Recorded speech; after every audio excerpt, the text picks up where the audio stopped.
Video में हम लोग बात करने वाले हैं कोलोस्टॉमी के बारे में।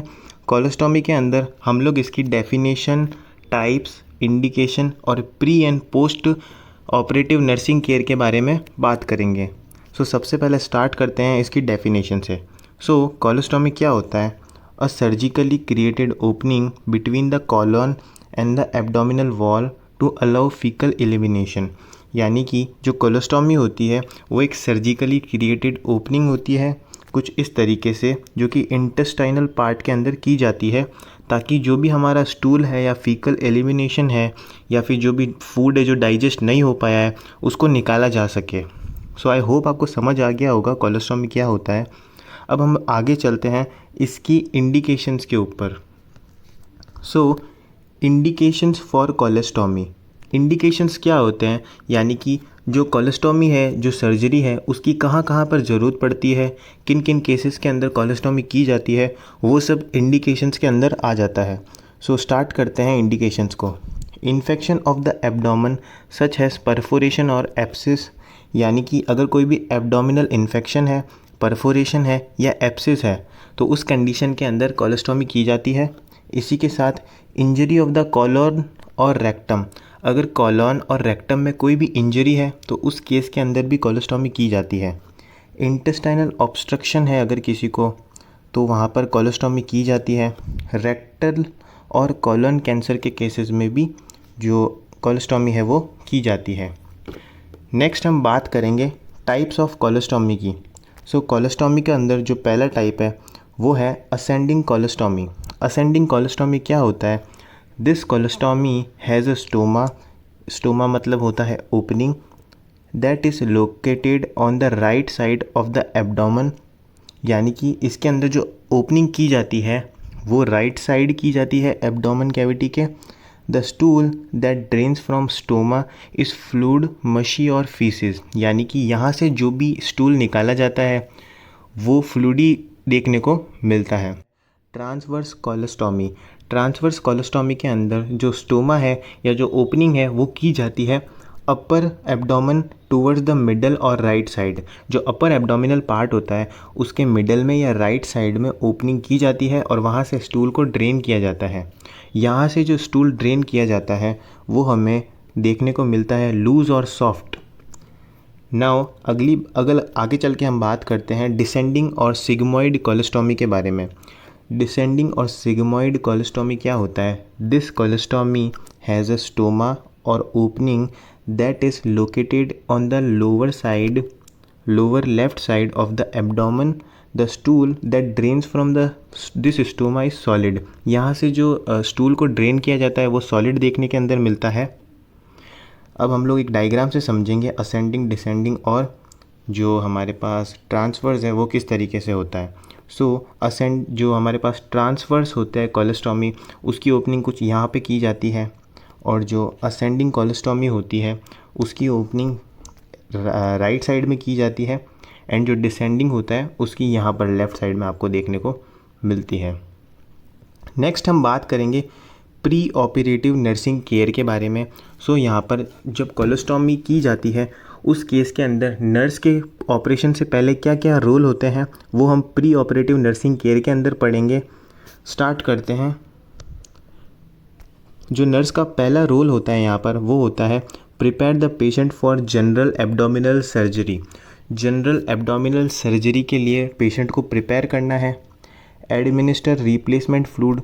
जो भी रिप्लेसमेंट फ्लूइड्स है उनको एडमिनिस्टर करना है as ordered before surgery due to possible increase output during the post operative phase.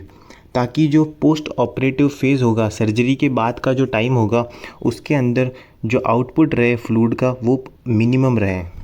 Provide low residual diet. एक लो डाइट प्रोवाइड करनी है सर्जरी से पहले पेशेंट को। In preparation for surgery the patient should undergo blood test, electrolyte test. मतलब surgery से पहले patient के अंदर ब्लड टेस्ट और इलेक्ट्रोलाइट का जो टेस्ट है वो करवाना ज़रूरी है, वो नर्स का एक रोल है। Maintain personal hygiene. Personal hygiene को मेंटेन रखते हुए चलना है। Removal of cosmetics. जो भी कॉस्मेटिक्स है उनको रिमूव करना है ऑपरेशन से पहले। कॉस्मेटिक्स क्या क्या होती है? जैसे कि नेल पॉलिश हो गई, लिपस्टिक हो गई, क्योंकि ओटी के दौरान जब ओटी ऑपरेशन थिएटर के अंदर जो सर्जन होगी और जो नर्स होगा वो ऑब्ज़र्व करेंगे स्किन को, नेल्स को और लिप्स को for the sign of cyanosis.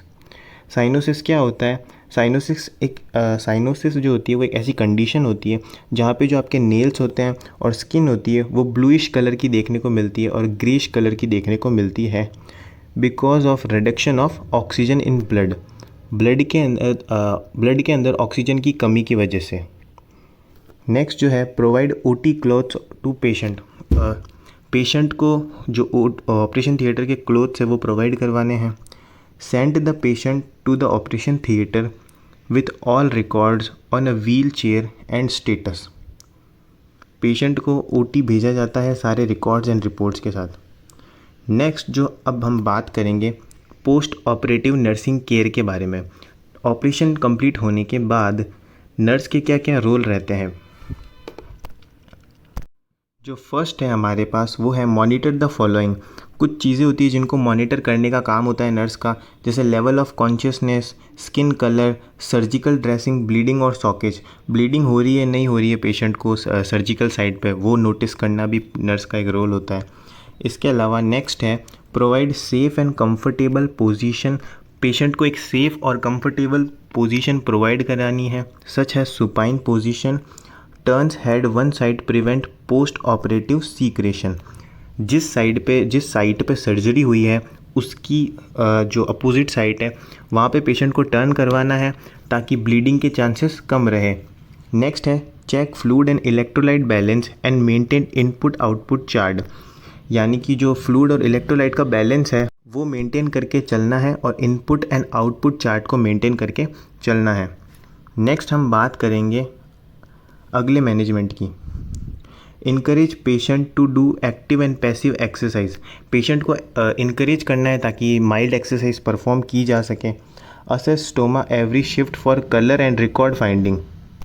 Stoma की जो कलर है उसको ऑब्जर्व करना है। जो नॉर्मल कलर होता है वो पिंक और रेड होता है सर्जिकल साइट पे जहाँ भी ओपनिंग कही है वहाँ का, और डार्क रेड और पर्पलिश कलर का मतलब है इस्चीमिया, यानी कि वहाँ पर ब्लड सप्लाई जो है वो बहुत ज़्यादा कम है। और नेक्रोटिक जहाँ पर सेल्स की डेथ हो चुकी है कंप्लीट ब्लड सप्लाई ना मिलने की वजह से, वो उस टाइप का जो स्टोमा है वो आपको ब्लैक और ब्राउन कलर के अंदर देखने को मिलेगा। अगले पॉइंट की बात करते हैं encourage patient to do active and passive exercise. ये हमने अभी देखा है पॉइंट, ये रीटाइप हो गया है। Patient hygiene is to be maintain properly. Assess the vital signs in every 6 hours. हर 6 घंटे में जो वाइटल साइंस है उनको बार बार असेस करते रहना है। The dressing should be change daily. जो भी ड्रेसिंग है पेशेंट की वो रोज़ाना चेंज होनी ज़रूरी है। इसके साथ में administration of all prescribed medications as physician order. Physician के थ्रू जो जो मेडिकेशंस ऑर्डर की गई है उन सबको पेशेंट को देना नर्स का रोल है। Maintain patient urine and stool examination status. जो यूरिन और स्टूल का एलिमिनेशन स्टेटस है उसको मेंटेन करके रखना है। Patient should be take participate encourage to do in daily living activities. जो भी डेली लिविंग एक्टिविटीज़ है उनमें पेशेंट को पार्टिसिपेट करवाते रहना है। Next psychological support is given to the patient. Patient को साइकोलॉजिकल सपोर्ट प्रोवाइड करवाना है। सो आई होप आपको कोलोस्टॉमी समझ आया होगा। समझ आया तो please like share and subscribe. और अगर आपको इस टॉपिक की PDF चाहिए तो आप हमारे टेलीग्राम चैनल नर्सिंग लाइब्रेरी पे जा